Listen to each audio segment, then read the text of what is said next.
Mbote bandeko balandi IBM Congo Télévision oyo moko na bino Rishi Pukuta apeselaka bino toujours ba info na makambo etali mapango makambo etali immobilier etali ba terrain etali kotonga et ainsi de suite. Je pense que batebele balobaki yango monsieur Rishi Pukuta kenda wapi IBM Congo ba émission tunkolo ba sala te pona nini. Alors, je pense bien que to zengi, to yé lisusu pour la représenter bino ba makambu yasika, ba offre yasika oyo et singel la bino bolanda pona bozala toujours à la page avec IBM Congo Télévision. Alors, pona lelo, to meneli bino nini? To meneli bino ba offre yasika toujours na kati ya quartier communément o ba bengaka Menkao. Tout ça ba offre spéciale oyo bandeko ceux qui vous a connecté beaucoup raté offre spéciale il y a ba terrain to lancer offre spéciale il y a ba terrain pembeni ya makadam na kati ya Menkao centre to mona a to za na kati ya route oyo ba bengaka route Kingakati oyo ezo banda à partir à quelques mètres ya oyo esika wenze eza ko se retrouver. Ça veut dire soki oye na kati ya Menkao okiti na parking oyo babengaka na wenza Menkao oko avancer juste quelques 100 à 150 mètres na wenze route oyo ekoti babengaka ngo route Kingakati o ba Alfalta yango tozomona boye ezokende ti et continue ezomema vers résidence oyo ya ex-président Joseph Kabila. Alors, toza justement à quelques 800 mètres na boulevard ya route nationale numéro 1 na route secondaire oyo ya Kingakati. Tozomona awa toza en plein macadam. Tozomona en plein macadam. Angela tozo filmé, voyez.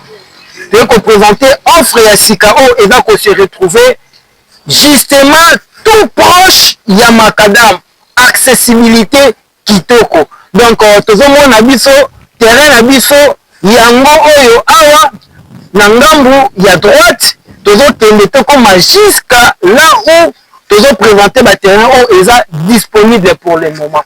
Alors Angela Sazoya na caméra ala kisabiso ba terrain na biso oyo tozali concession na biso oyo ko présenter bino ba offre ba terrain ezali boya bokozala dessus te ndenge to pesela bino toujours biso ba terrain to tekaka ezala toujours ba terrain moko ezaka na accessibilité moko ya bien soki oye okosepela nango directement toza justement à quelques 100 mètres na makadam ya route Kingakati awa toza na kati ya Menkao centre terrain na biso eza un peu makadam ya route Kingakati tozomona awa totelemi na route Kingakati oyo concession na biso esika ba terrain na biso eza ko se retrouver.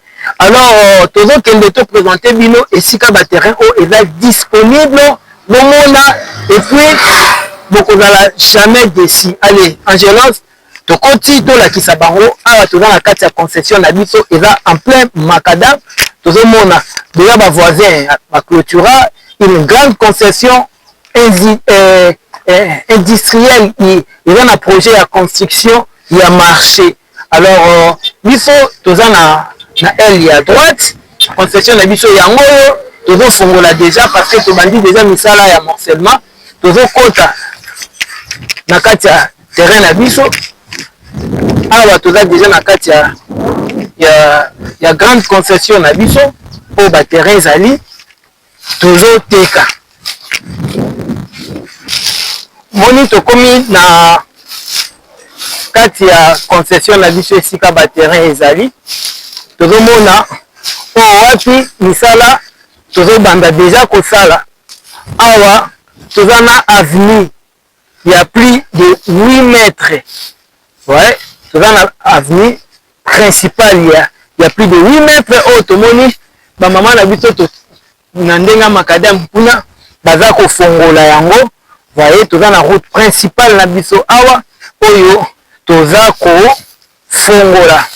Alors na kati ya concession na biso tozomona déjà ba parcelle yango oyo déjà oyo totiaki borné to bornaki déjà cadastre bayaki basali morcellement ba borné ba parcelle ya ba dimension ya ba 20 mètres sur 20 mètres et na ba dimension ya ba 25 mètres sur 20.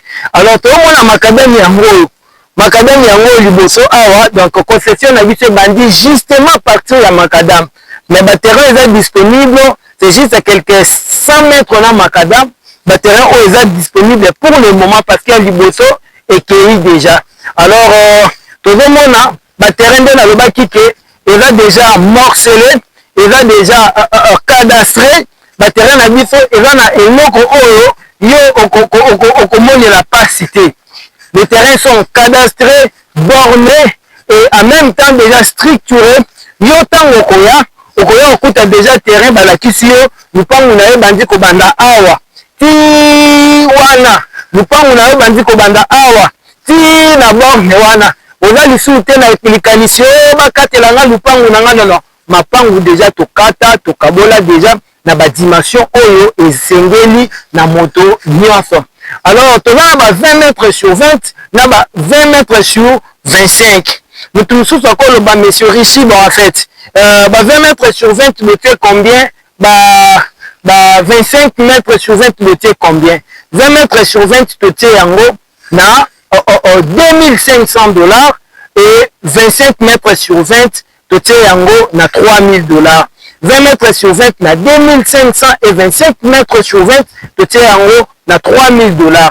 Tant où yo koya kosomba, donc okosomba lupango o eza déjà urbanisé, o eza déjà na emplacement ya bien, lupango eza plein, lupango eza pembeni ya makadam, lupango eza déjà tozomona pembeni, tozomona ba voisins ba clôtura déjà ba sala ba mise en valeur, vous voyez. Donc toza milieu moko o eza déjà en pleine évolution. Bandeko nazo rappeler lisusu Menkao eza ko se retrouver na kati ya commune ya Maluku. Menkao eza esika oyo président de la République ayaki ko lancer projet ya Kinshasa qui amona nouvelle expansion ya ville ya Kinshasa et koya na kati ya quartier Menkao. Ouais, toza na kati ya terrain na biso tozomona ke terrain eza plat, tozomona ke ba voisin basali déjà ba clôture ezawa ba mise en valeur, tozomona batu baza batongi quand même ba biloko bavandaka. Ouais, nous sommes dans un milieu justement en face ya site na biso touté côté récemment awa ozaki pembeni ya école. Alors bandeko tozomona biso moko ba terrain na biso yango eza plat, eza disponible ndenge toyebisaki bino 20 mètres sur 20 mètres tozote kango na 2500 et 25 mètres sur 20 mètres tozote kango na $3000. Alors batebele balobi papa Rishi, est-ce que bozote kango ndenge botekaka toujours à crédit?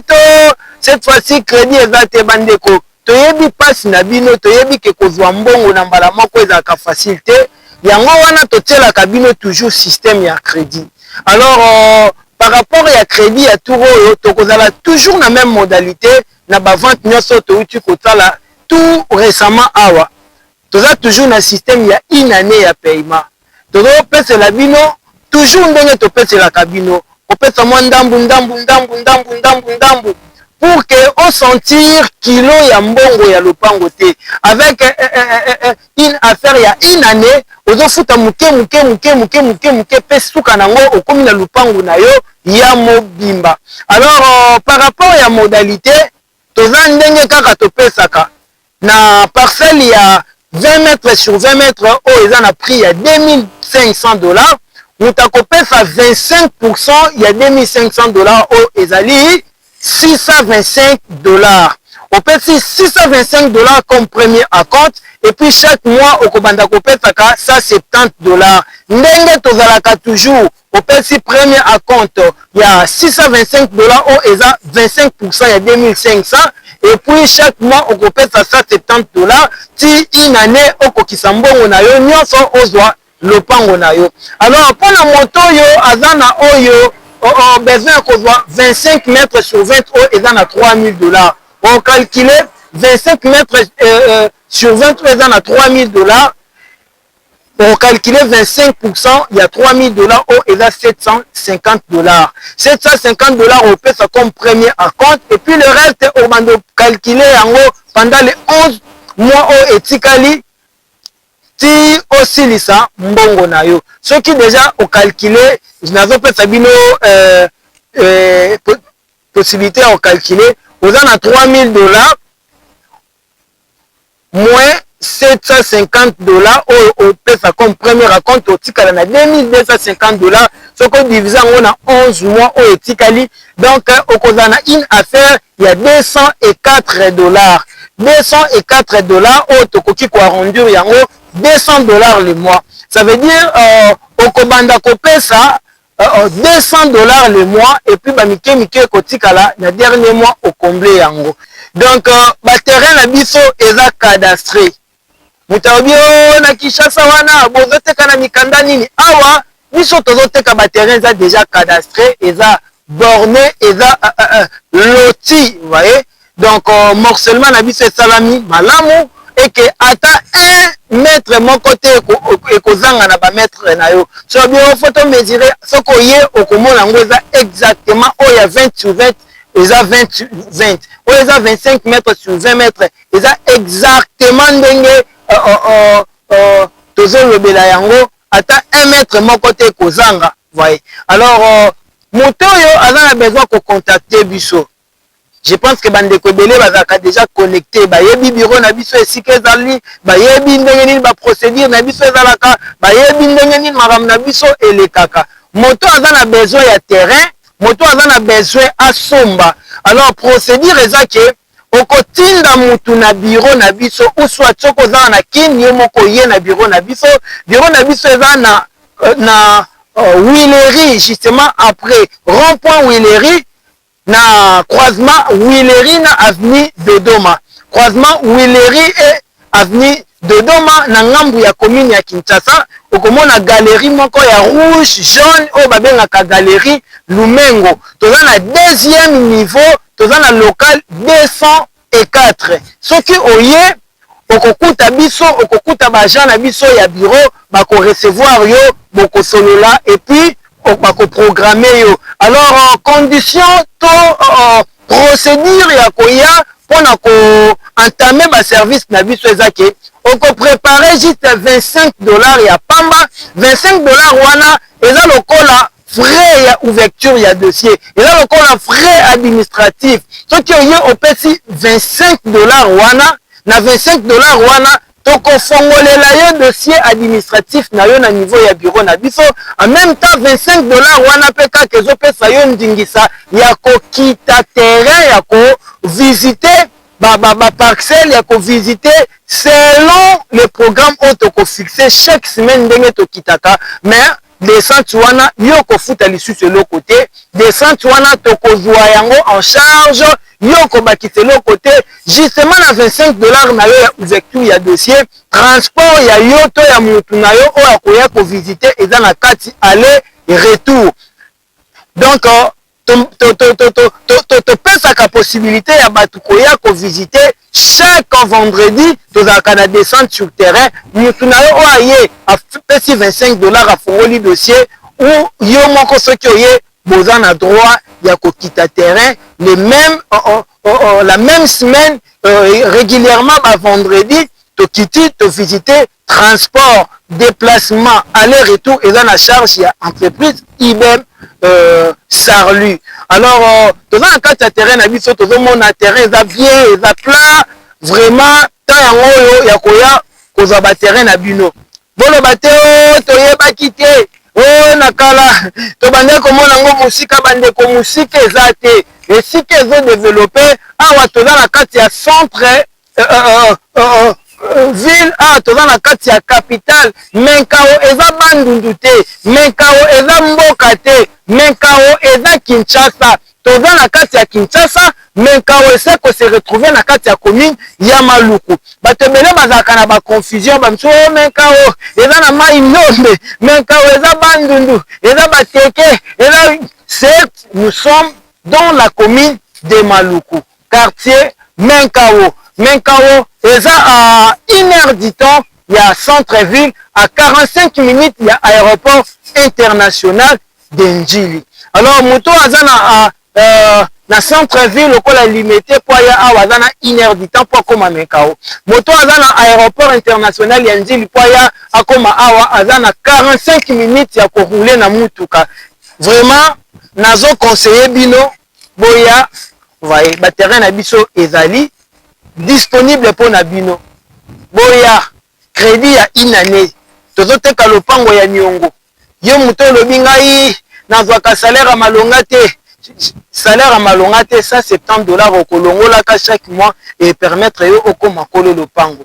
Boya ebele, bowele la besika liboso, bo sala misala na bino boko mabapapa lopango. Alors bino nyefo bozaki ya kolanda biso na kati ya IBM Congo Télévision na pesi bino mbote mingi na ba client na biso ya motema à tout moment bazalaka branché connecté baza ba abonné na biso nyonso to salaka nyonso to lobelaka bazalaka toujours à la page bino bosombelaka biso bopesa biso confiance est-ce que bozala déçu jamais nous tapesa IBM Congo confiance pe azala déçu pourquoi parce que tozalaka toujours na ba service ezalaka crédible ba service na biso ezalaka na sérieux nyonso surtout simana yango sécurité sociale osombi lupangu na yo ovandi kimia pe opemi ba conflit ba problème kuna biso moko to asimaka responsabilité ya kobatela lupangu na yo po bato ya mabe baya ko sala buzoba na lupangu na yo te. Alors bandeko tozomona tozo na kati ya terrain na biso ndenge na expliquer ki bino au départ nous sommes à 100 mètres na Macadam et nous sommes dans une dans un environnement où ils sont déjà en voie de construction. Vraiment je pense que ndenge bozo ya kosomba awa botongi dans une année, dans 2 ans parfois le pango na yo eko tripler eko doubler valeur. Conseil autopé sera toujours le pango pour la kate et bien bakate ça la accidenté. Le pango et tout la répété